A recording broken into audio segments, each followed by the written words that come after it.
Thank you all for joining. We'll be starting in just a few minutes. If you'd like, please scan the QR code on your screen to register for our upcoming webinars. Our next one is January 11th with Carlos Ivan Calaff. Thank you all for joining, and I'd like to introduce Amy Huffnagel, Assistant Director for the Sing Sing Prison Museum. Thank you so much for making time to join us for this new program series at the Sing Sing Prison Museum, titled Carceral Conversations, What I Brought Home and Left Behind. Formerly incarcerated people share their memories and personal collections. My name is Amy Huffnagel. I'm the Assistant Director of the project in development, slated to open in 2025. And together with my colleagues, we're presenting this third of a 6-part series every second Thursday through February. If you enjoy today's program, please share the link from our website calendar with your friends or social media networks and help us spread the word about these conversations. Each program is designed to build on the previous conversation, and all of these conversations are informing our thinking as we develop this museum project. Your opinion and your questions and your inquiry really matters to us. So just know that we want you to be involved in the conversation as the program evolves. And after the formal conversation, please feel free to add questions to the chat. I wanted to just let you know sort of what the timeline is of the evening so you know what to expect. We're going to start out by looking at an object from the Sing Sing Prison Museum's collection. So we're going to sort of like start with the museum, and then Nicole is going to share news about that artifact and move the discussion to Mulumba and 2 of the museum staff, Robert and Mimi. And then we turn to you, the audience, for a robust Q&A.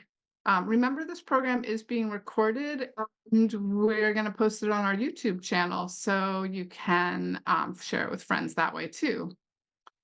Second, tonight, we always like to make sure we are clear about our positioning on language. At the Sing Sing Prison Museum, we use people-first language. We don't talk about inmates or convicts or felons. We talk about currently and formerly incarcerated people, returning citizens, which are people who have been recently released, and the term justice impacted individuals, which is anyone who has been touched by the justice system. We don't expect that everyone has to follow this, but we always like to start our presentations raising awareness about this. Third, just our terms of engagement, where we are doing an event that is a nonpartisan event to foster open and inclusive and educational discourse about incarceration, history, material culture, and civic engagement in the United States. So it's not about political parties or candidates or platforms, but for instance, we do talk about laws and legislation. So again, be sensitive to that as you formulate your questions in the chat. We also just want to make sure we're really clear about who the Sing Sing Prison Museum is. We're an independent nonprofit organization led by a deeply dedicated board of trustees and a very small staff. And we're creating the museum in Ossining, New York. And our mission is to share the stories of incarceration and reform, past and present, and bring people together to imagine and create a more just future and society. So please visit our website and join our e-blast and consider following along as we do this work. So one last sort of framing before I hand the baton to Nicole. I think of this conversation and this webinar series came out of asking this question of what does it mean to remember, and how do you place your own life in some sort of imagined memory place? And then each of us have collections of memories, and memories are significant to our personal identities. We often use memorabilia, saved, collected items, everyday things, to link a memory to some outward-facing sense of identity, your favorite hat, your favorite sweater, your favorite stone from that walk. Objects prompt memory and prompt tellings. So we're really looking at tonight's program as the beginning of a a set of conversations and promptings about memory and experience. In the spirit of sharing along with you, we start from the vantage point of the museum's collection, something my colleague Nicole Hamilton and I are constantly probing and questioning.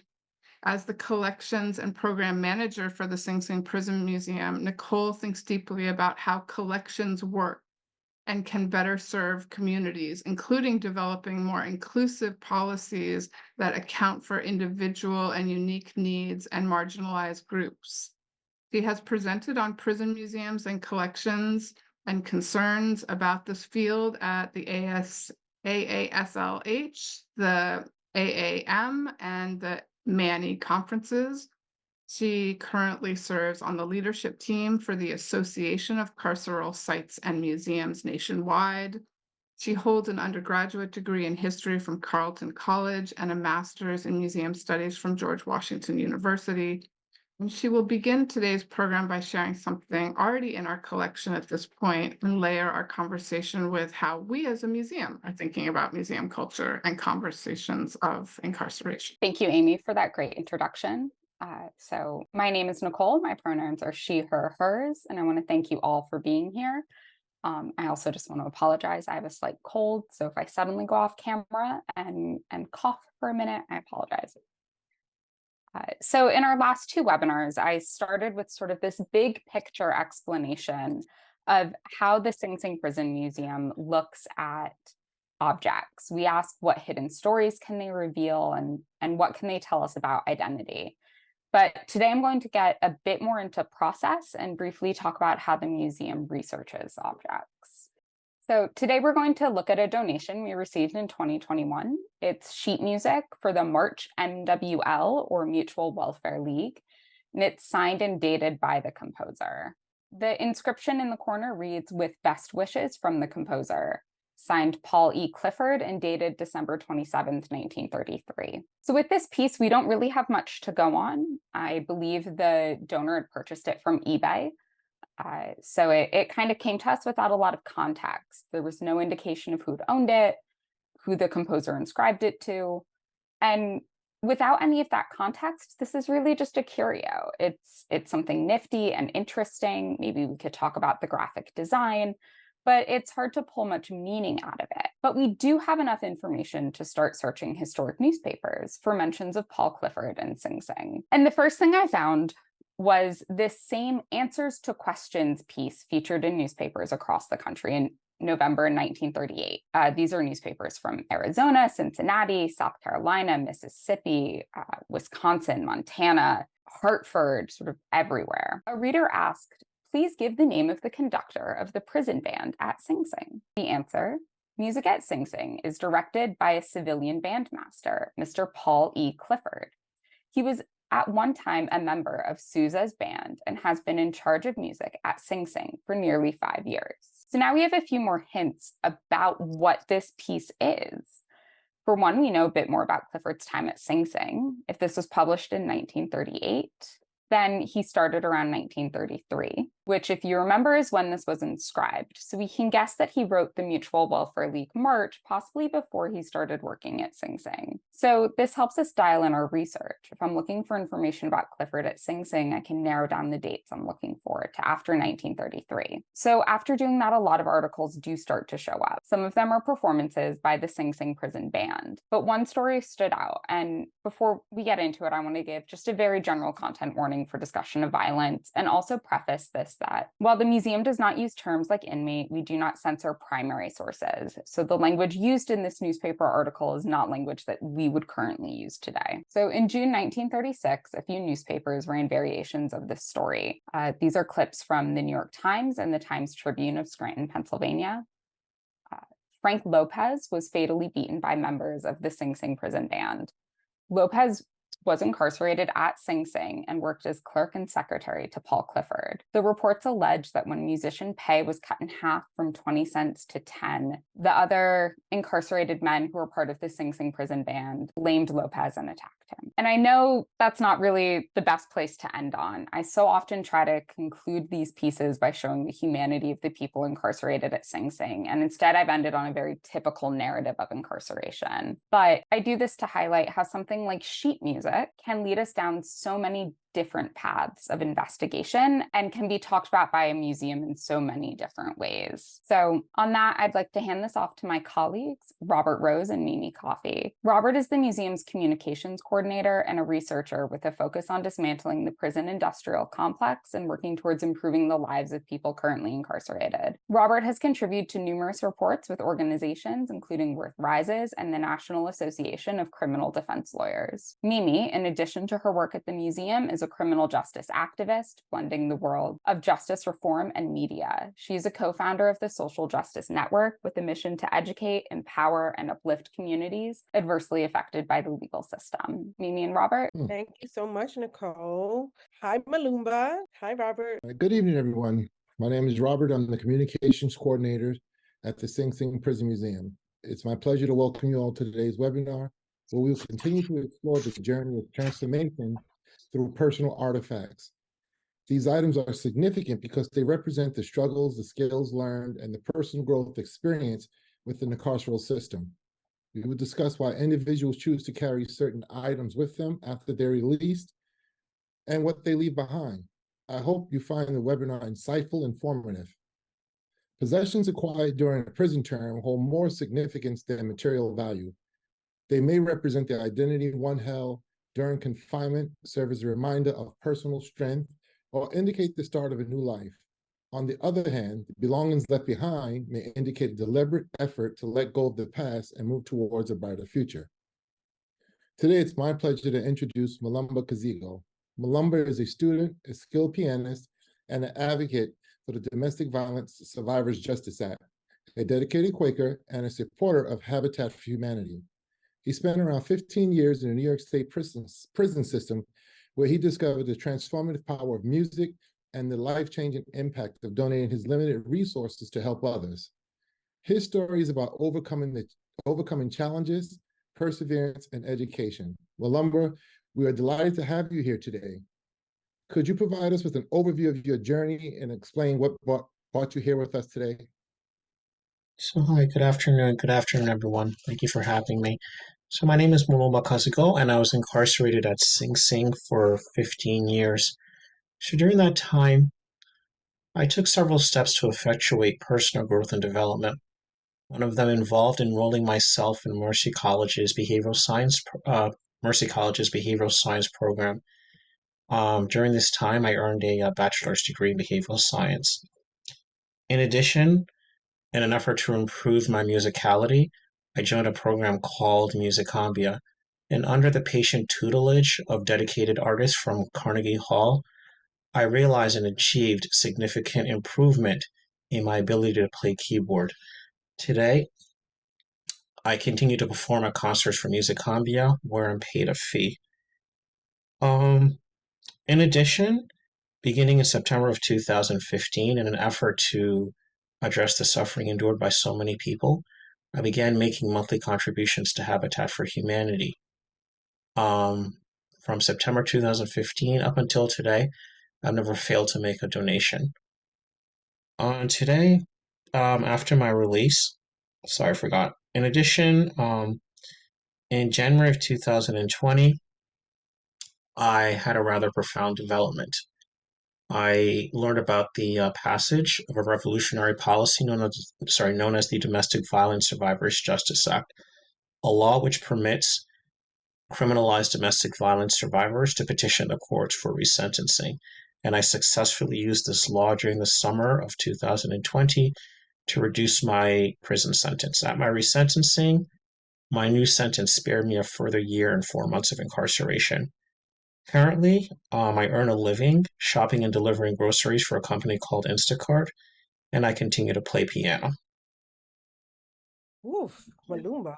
I Thank mean, you. I want to take a moment for the audience to take all that in, including myself and Robert, because there's just so much from what you just spoke in a few minutes to pull from.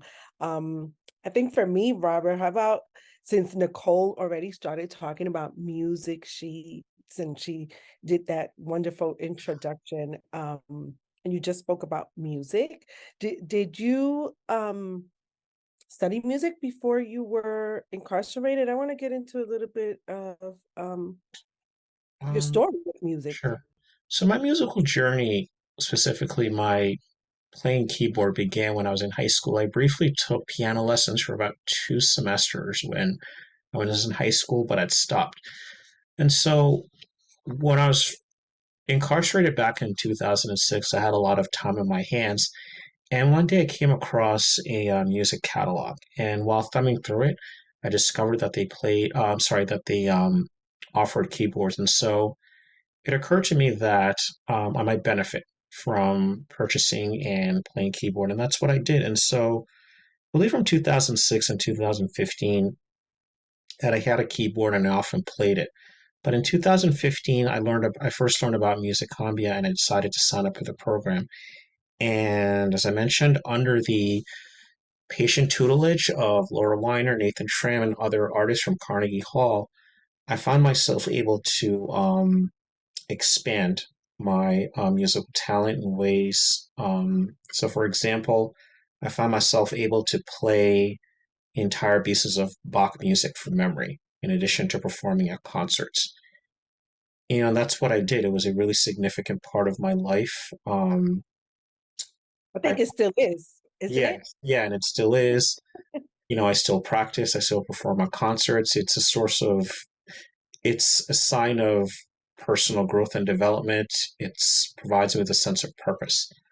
And yeah, and I think that one of the objects that I brought home with me, or one of the things that I was able to grab on my way home was, sheets of music, and I'll play a portion of it today, you know. That is awesome. I think that's gonna be, I don't know where we're gonna link it in because we have so much to talk about and Yeah, so little time. But let's go into the music sheet. I mean, you did say that you purchased it and then you did talk about having a keyboard inside. I think we want to take our audience on this journey, right? It's not like you can go right. to commissary and just say, hey, let me purchase this keyboard, or, especially with the limited money that Mhm. people like ourselves make while Yeah, incarcerated. yeah, Talk to us about this journey. How do you got the keyboard, purchasing the music, and how do you get this music note? Because you decided to bring these music notes home with you. yeah. So, I mean, purchasing the keyboard is relatively simple. I mean, as you know, in prison, if you want to purchase an item, you have to fill out the prison version of a check, a disbursement form. And so on the disbursement form, you have to put the amount you're spending, the company you're sending the disbursement form to, and then you submit it to the disbursement office through the officer. And so that's what I did. I submitted a disbursement form to the disbursement office through a member of correctional staff, and it was sent to the company. I forget the name of the company. I believe, or 2 or 3 weeks later, or about a month later, I got the instrument. It's nowhere near as advanced as the instrument that I have now in terms of the number of keys on it and the different sounds that it can provide. But it was adequate to my purpose. I think that, if my goal was to become a better pianist, the instrument that I have served that purpose. With regards to the sheet music, I think one of the artists that I met, I believe a gentleman named Emmanuel, he's a very talented pianist from Zimbabwe, provided me a book of Bach's music. It's right here, actually. It's called The Well-Tempered Clavier, and in it, it contains 48 preludes and fugues by J.S. Bach. And so, yeah, this particular prelude, which is his prelude in F sharp major, was just I just photocopied it from this book. And so, yeah. Um, I I don't remember if this is one of the pieces of music that I performed, but I do remember learning this piece of music. But I think that about a year prior to my release, I did lose my keyboard. And so when I came home, I had to like relearn all my music. I really had to go back to basics and even learn How just did you how how did you use the keyboard? Because we Oh, didn't really so the got into how keyboard, you no, paint. it's no, I think it's one of the more darker story, one of the more negative experiences I had in prison. So one day we had a bunch of officers come search our cells, and it was kind of a surprise because I'd never seen these officers before, and they were asking me to literally just leave my cell with just my boxers on. It just shocked me because I remember asking, like, "Are you serious? Like, can't I just put my pants?" He's like, "No." And so when the officer saw that I was resisting, he grabbed my keyboard and just smashed it on the ground in an effort to, and that just, yeah, broke my resistance, and it was damaged, and I had to send it in for repairs. And I think by the time I left, it hadn't yet come back. And so Well, that's I'm why I think definitely for a year, sorry to hear yeah. that. But as soon as I got home, Definitely sorry. I'm sorry. No, no, no. Go ahead. Finish No, your so, but yeah, but as soon as I got home, I remember one of the first things I purchased was a keyboard, and I was doing practice. I remember by that time I'd even forgotten how to warm up playing basic skills, but I relearned that all of those skills, and then I also started relearning a lot of the music that I'd forgotten that I'd committed to memory. I'm not, unfortunately, I can't sight read. I can't actually like most professional pianists. I can't like put a piece of music in front of me that I've never played before and just play it while sight reading at the same time.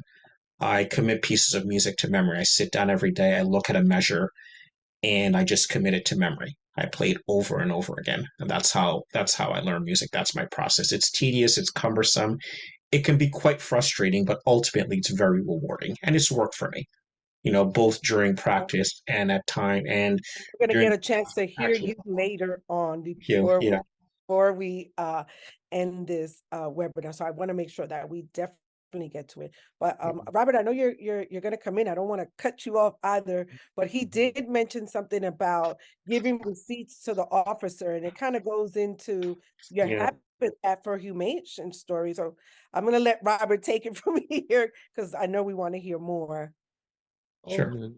Oh, great, great. I love hearing the stories about the music. That's wonderful. I Thank know that's one of the things you said you brought home was the music, and then you mentioned your work with making your donations to Habitat for Humanity. you. Mhm. Did you have anything connected to that you brought home with you as well? And what Yeah. connection do you have to that now?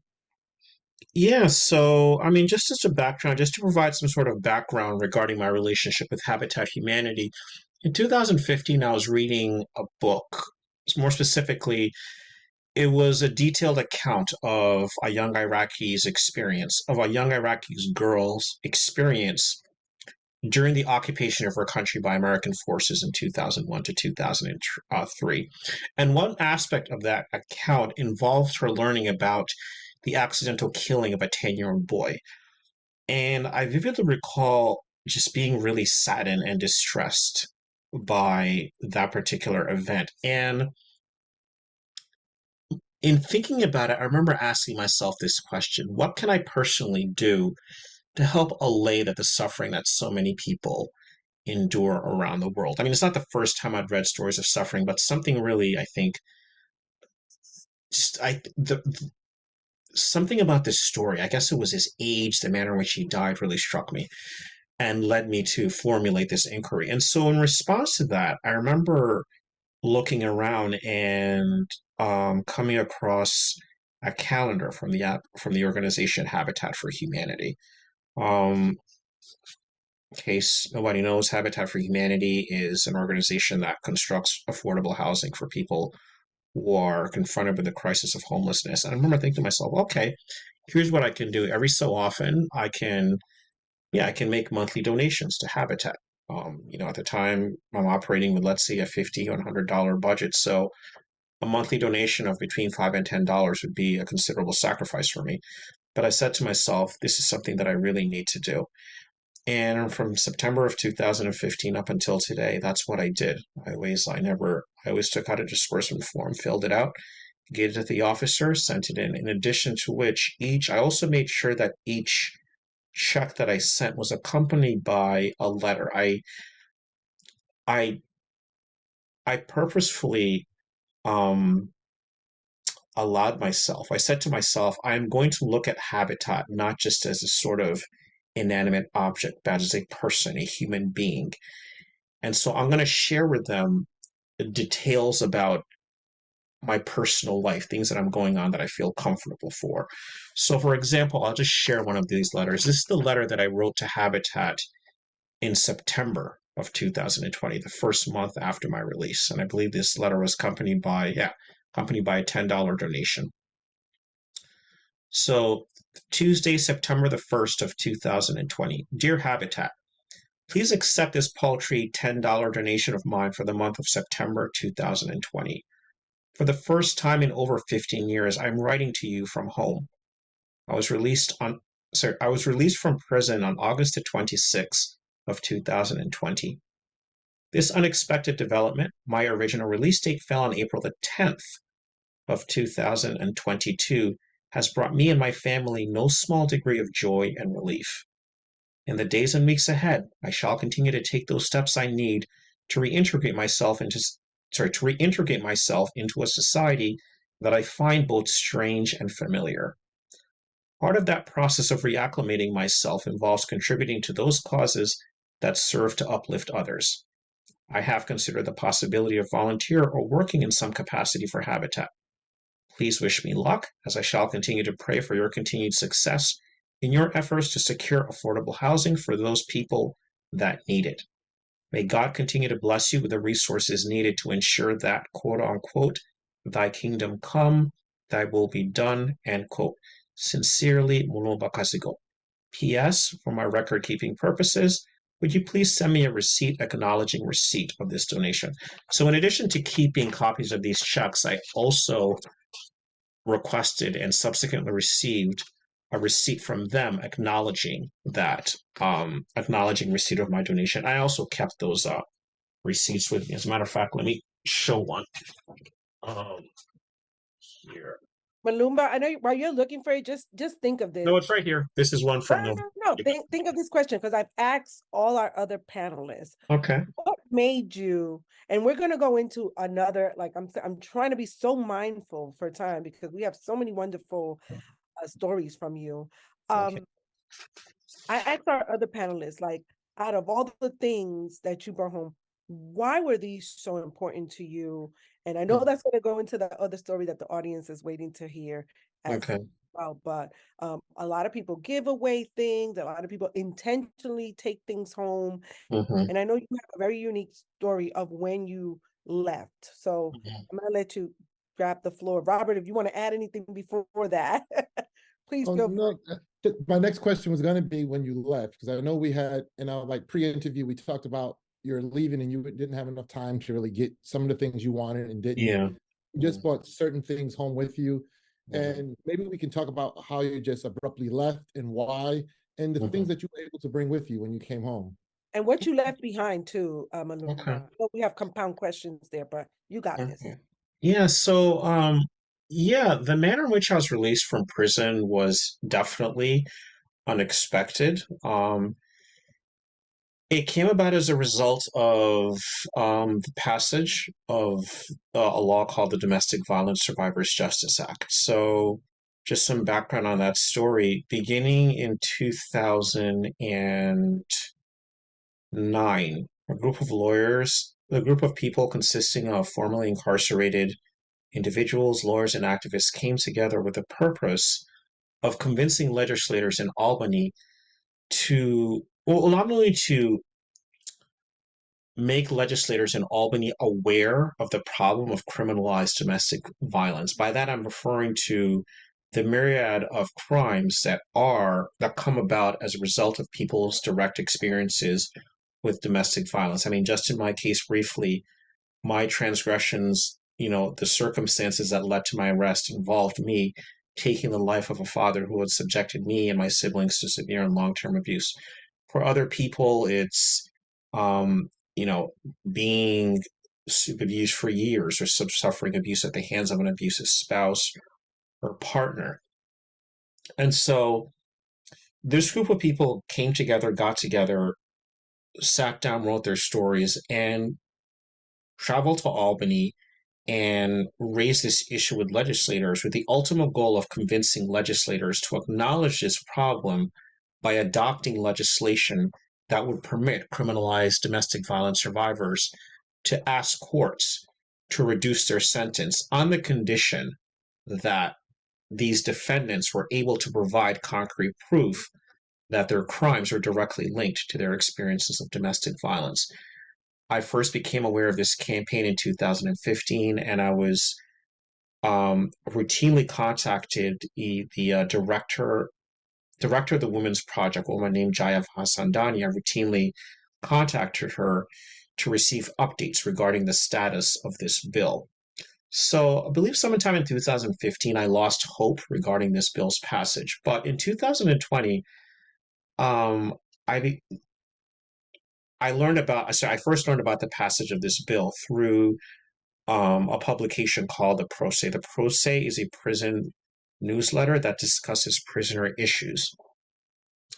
And so I was surprised, I was delighted, but at the same time, I was deeply skeptical regarding the prospects of me benefiting from this bill. Why was that? Um, One of the first reasons was who I am, my gender, my skin color. I mean, during my time in prison, I learned more about the really racialized nature of regarding how, um, just the racism that was practiced by many by many of the people who worked in the system, whether it involved prosecutors deliberately framing innocent young Black and Latino men for crimes they hadn't committed, imposing harsher sentences on Black and Latino defendants. So I remember at the time, I remember thinking to myself, well, I'm a Black male. I mean, the stereotypical image of what constitutes a domestic violence victim is a woman. So how seriously are they going to take, my petition? Um, just Mhm. this model of punitiveness. I mean, during my 14 years in prison, you know, I came to the conclusion that, New York's criminal justice system believes that the best manner of rehabilitating, offenders or incarcerated individuals is by using ever greater forms of punishment. And there were many examples, many of them personally experienced by me, some of them I witnessed being, inflicted on others that just reinforce this belief of mine. I mean, just a personal example, I can think of times when I was, let's say, assessed a penalty of 30 days keep lock, which is the maximum penalty for infractions such as bringing excess books into the mess hall, or hearing stories about people literally being, killed or severely injured because they made a derogatory remark towards a corrections officer. And so, I think witnessing that model of punitiveness being played out on a daily basis, I think in some ways informed and reinforced my skepticism regarding my ability to obtain relief using this law. But I still went ahead But and the thing is, you had a rainbow, a pot of gold at the end of this rainbow. Am yeah, I right? I mean, I yeah, just want to commend you for talking to us about hmm your experience. This has not been easy hmm for you, and this is informative for people. I think that I wouldn't have known about this law until I started talking about it with you, and okay. so. When did you finally get this like relief It from was it was this law? Did it okay. It was the date I was resentenced was Wednesday, August the 26th of 2020. I mean, my petition was submitted in July, and I've brought a copy of it with me. It's right here. It consists of two parts. The first part involves a harrowing description of the abuse that I suffered, and the second part, my wonderful attorney, Kate Mogilescu, describes how this revolutionary law applied to the facts of my case and why I qualified for my relief. And to my everlasting surprise, the prosecutor, the Nassau County District Attorney, agreed with me. In her own words, she said that this law was designed for defendants such as myself. And so on Wednesday, August the 26th, in front of Judge David Sullivan in Nassau County, I was resentenced to 5 years in prison plus 5 years of post-release supervision. At that time, I'd served exactly 15 years of my prison sentence. I had exactly 1 year and 4 months left. And another thing that I learned was that since I was convicted of a Class B felony, the new sentence, the 5 years plus the 5 years of post release, counted as part of the 15 years that I already served. In practicality, what that meant, I was eligible to be released that very day, which is what happened at 1 p.m. that afternoon. And so, when the officer came to my cell, But can you take us back, Mulumba? I'm sorry to cut you, sure, because the yeah, sure. audience doesn't know that this was all during COVID. So you Yeah. technically weren't in court, right? Yeah, we're in court. Everything happened via Zoom. I mean, the filing of the petition, the conversations that I had with, I did have one in-person conversation with my attorney, but all my interactions with the court, it was actually just all of my personal interactions with the court, which was just one meeting that I had the date that I was resentenced, that occurred via Zoom, which is during COVID. And so, yeah, just fast forwarding, that day when the officer came to my cell at 1 p.m., it was a surprise. I remember him saying, "Guess what?" I remember at that time I was actually preparing to go to the yard. I was elated. In my mind, when I left that resentencing room, I thought I had probably 2 more months left. But when he came to my cell, I knew what his purpose was. He's like, "Yeah, guess what?" I was like, "Yeah, you're going home." And so the challenge now was, packing up and deciding. I didn't really think about. It was just packing up, deciding which things to take home, which things to leave. And I also knew that I didn't really have that much time. And so I decided to grab some clothing. There were some books. I remember Man's Search for Meaning. It's about the experience of a Holocaust survivor, a prayer book. Um, my sheet music, music that played a significant role in my life. It still does. It's a sign of my ability to grow and develop and learn new skills. It's a reminder. It's a very important reminder of the beauty that exists in this world, and the fact that that beauty and what it represents really can never be fully suppressed if you don't let that happen. No matter how terrible that I was feeling, I always found inspiration and hope and uplift in playing music, but even more importantly, sharing that music with others. And I still do to this day. Another thing that I brought home with me were these checks, my monthly donations to Habitat. It reminded me of my responsibility to care for others, to help others, no matter how insignificant that contribution might be. And I think that for me, it was another source of fulfillment. It added a really important dimension to my identity. So, like, if you asked me in 2019, like, who are you, Mulumba? One of my answers would have been, I am a supporter of Habitat for Humanity, in addition to being a college student or a pianist. And that was and still is an important part of my identity. I think that I'm reminded of the words of Martin Luther King, and I'm not quoting it exactly. It's like, one of our greatest challenges, what are you doing for others? And so, it's that check. And also my resentencing petition, the petition that my lawyer submitted to the courts in Nassau County requesting resentencing under the Domestic Violence Survivors Justice Act. It's a sign of perseverance and hope. It's a sign of transcendence. It's a sign that in some ways the criminal justice system in this state has the ability to transcend some of its worst attributes and characteristics. I'm referring specifically to this model of punitiveness, which refuses to take into account the circumstances that lead people down paths of criminality. And to my everlasting surprise, and I believe the surprise of probably the 55 other people who've now successfully used this policy, it is worth noting that there are some people who've tried to use this law and would definitely qualify for relief but have failed.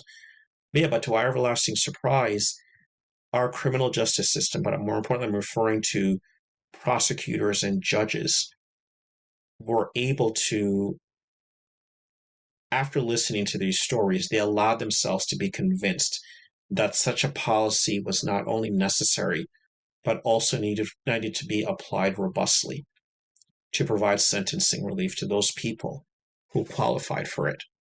And so, I made sure that I brought that home with me.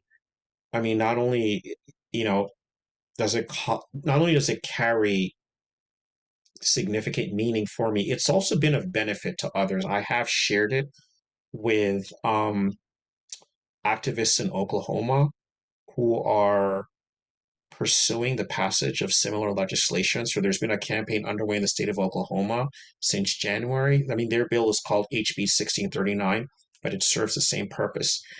It did pass both houses. It was adopted in the House. Sorry, it was supported in the House unanimously, and it passed in the Senate with just 2 members dissenting. Unfortunately, the provision of retroactivity was removed, the provision that would have allowed people who were convicted prior to the passage of the law. That was removed, and those who supported the bill never would have accepted it. So, the bill died, but the campaign will resume next year. The bill died in the campaign too, but your advocacy work hasn't. Yeah. I know Robert was telling me about even seeing you today out there advocating. Oh yeah. Robert, Yeah. Yeah, he was today. Mulumba spoke about the community is not cages, and he was one of the people that were speaking over in Westchester County in Ossining. And I mentioned to him earlier that I saw him on advocating, and it was important to see that he continued the work, as well as what he mentioned working with the legislators in Oklahoma. That was really, really impressive to see that you took that mission, like you heard from Dr. King, and you're carrying that mission on with your life, Yeah. today, which is important. I know you said you still play the music. Could we hear you play something? And Sure, I'll play a portion of Bach's Prelude in F sharp major. okay, and during this time, Yeah. we'd also like to ask the audience if they have any questions, they could put them in the chat so that we can get them from Mulumba, and any other general questions that we can answer during this time. And we're gonna hear. I just want to thank you, Mulumba. Like, you are Sure. awesome. Sure. All right. Can everybody hear me? Okay. Yeah, we could. Sure.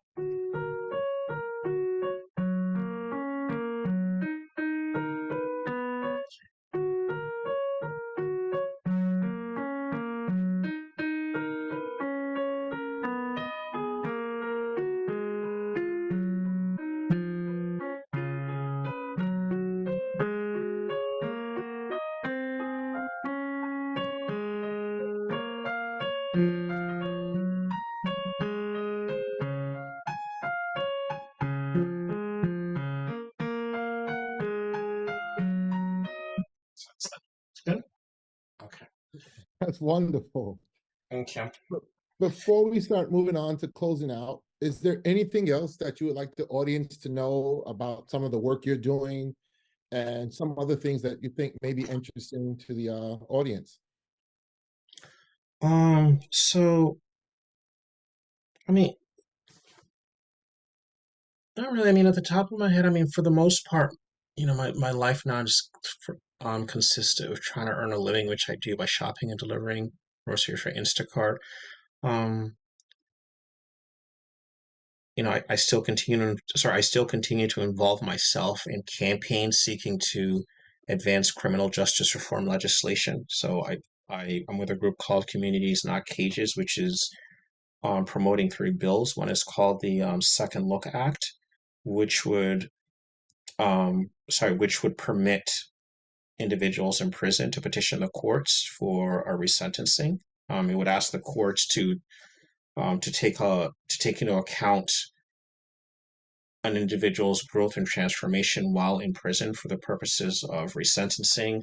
Another bill is called the Earn Time Act, which would expand merit time. Merit time it's a certain amount of time that you get a certain amount of time that's deducted from your sentence if you meet certain criteria. So currently, under New York state law, if you get an associate's degree, if you belong to the puppy program, if you just go even get just a bachelor's degree, there may be some other criteria, but if you meet those criteria, you can have 6 months removed from your sentence.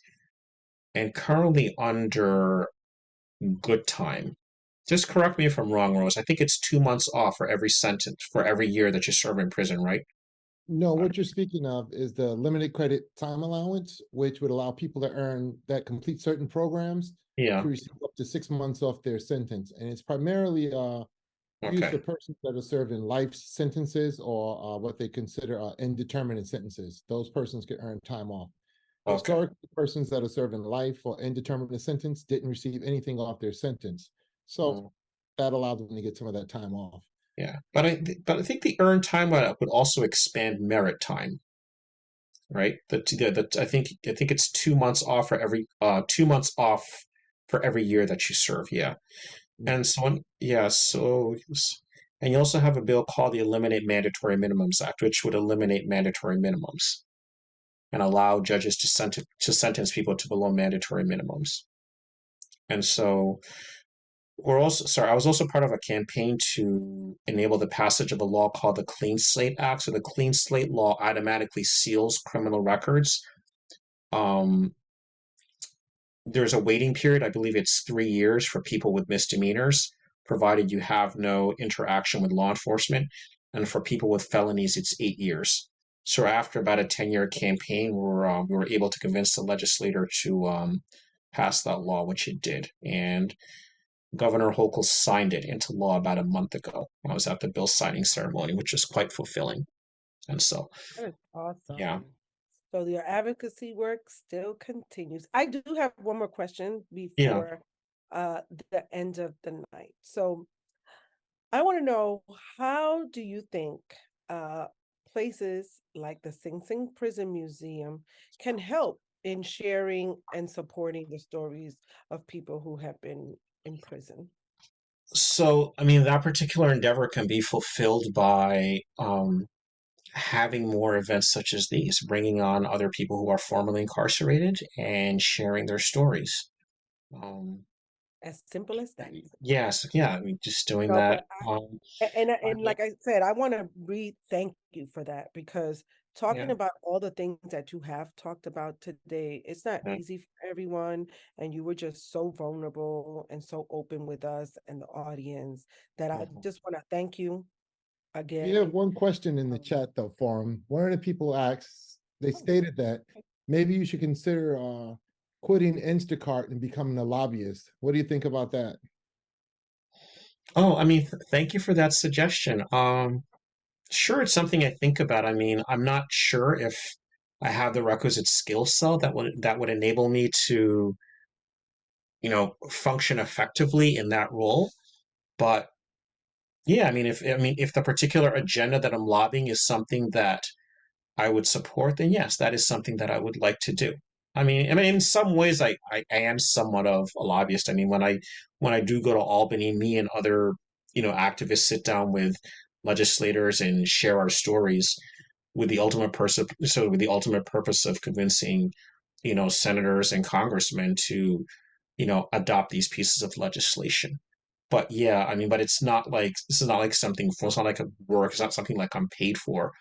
But yeah, I mean, if an opportunity like that arose, you know, yeah, sure, that is something that I would like to do, you know. So sure. Great, great. I mean, thank you, Thank you. Scott. Yeah, I We mean, can Scott, ask, isn't that awesome? we can ask Amy if she has some closing words before we close out and bring Amy back. Yeah, I'm so moved by the things you taught me and everyone today. Thank you so much.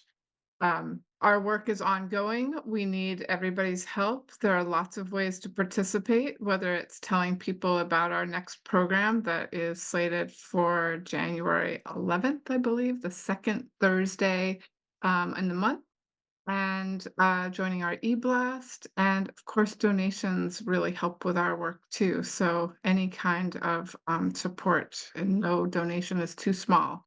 Mulumba, you are an inspiration. Keep playing the piano, keep donating to Habitat for Humanity, and keep being an activist. And Mimi and Robert, you led a fabulous conversation. So thank you for your work as well.